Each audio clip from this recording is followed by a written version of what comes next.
The purpose of this video is to show how to finish off those tails using the Alpaca Rhythm. So this is the front of my finished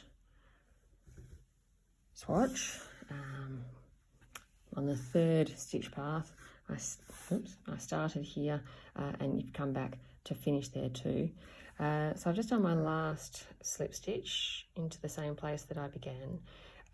And so now I'm just going to cut my tail and show you how to sew in the ends. So we'll just turn that over and give myself about 15 centimetres or so. So I've got my cut end. What the simplest thing to do is to put the hook up from behind and then transfer that loop through to the back.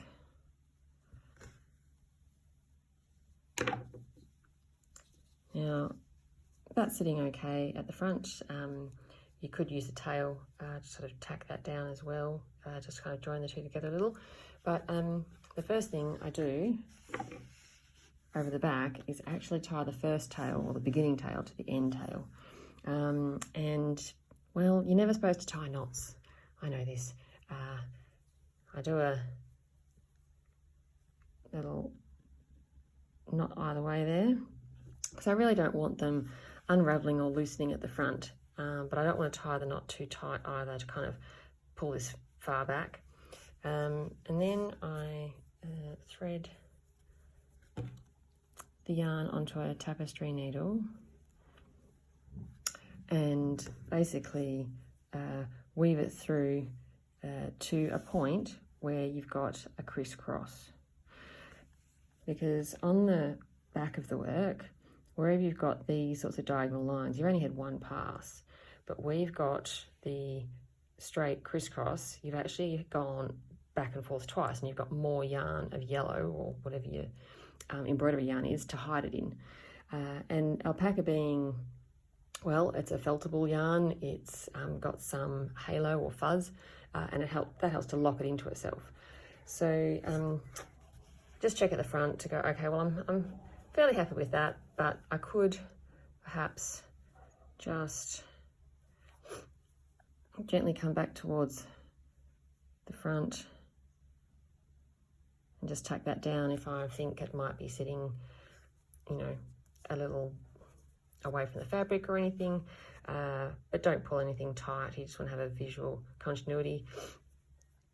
Maybe it looks a little bit thin through here from the very beginning stitch to the last stitch,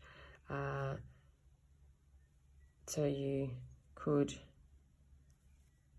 come up again from the front, just gently pretend like it's a stitch, just sort of give it a little bit of bulk around the side.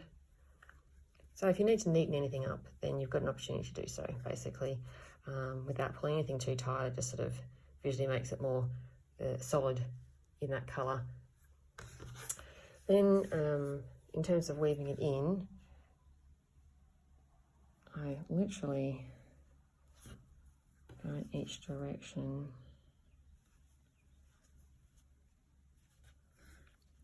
If you can see that there. And I'm trying not to split the yarn I'm going through there.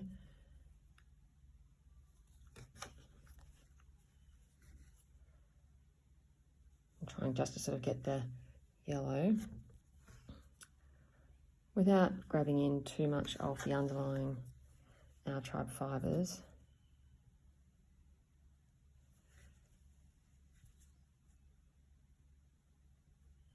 If you get a bit, it doesn't matter too much, but and so by the time I've threaded that through, you've still got a relatively thin line.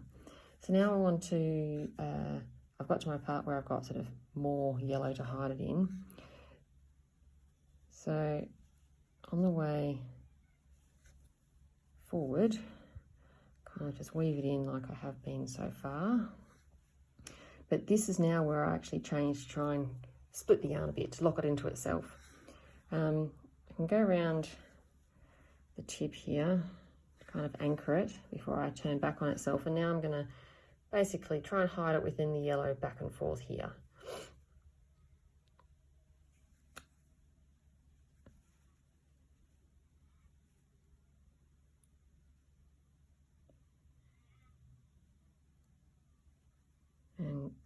like I said, I'm sort of trying to split the yarn a bit so it goes back onto itself and gets a bit of friction on the forward pass, I guess, if I'm calling this the return pass. Now, by the time I sort of do that and just test that it's all still got a bit of give, that's looking pretty good. So I can snip that, and that's my finish. So it's really quite neat, so it can be on the other side. Over time, and just wear, just naturally, it will tend to lock into itself. And if you have to undo that, you could right now, but afterwards it's going to be pretty difficult. So then with my second tail, it's essentially the same process, but in a different direction. I don't want to, because I went this way last time, I could go this way and go back and forth on this pass. If I come off to the side, then again, I've only been once. There's no sort of big cross like you have in the middle of the work. So I want to find a place where we've had two passes and more yarn to hide it in. So I'm just going to weave it through and do the same there. And then for my next two tails, similarly, I'll have to find a cross to get it to. Sometimes that might actually be across to the other side, depending on what you've already used in the area.